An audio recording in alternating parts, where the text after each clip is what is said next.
In front of me is UMIDIGI A3, and let me show you how to change wallpaper on the following device. So first of all, you need to open the settings, then find and select display, and here you will notice wallpaper. Now just pick the source that you would like to pick your wallpaper from. It can be one from live wallpapers, some of your own photos, or something from a wallpapers album. And the third option is the one that I would like to pick. And here you've got all the wallpapers that you can apply.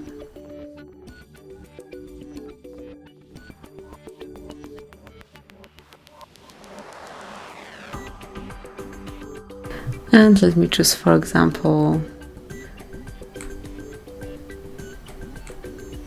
this one. Then just click on Set Wallpaper, and finally decide if you want this picture to cover your home screen only, just your lock screen, or both of them. I will pick both. And that's it. From now on, your display is covered with this brand new picture, and it's the same story with your lock screen. So this is it. That will be all. Thank you for watching. Please subscribe our channel and leave the thumbs up.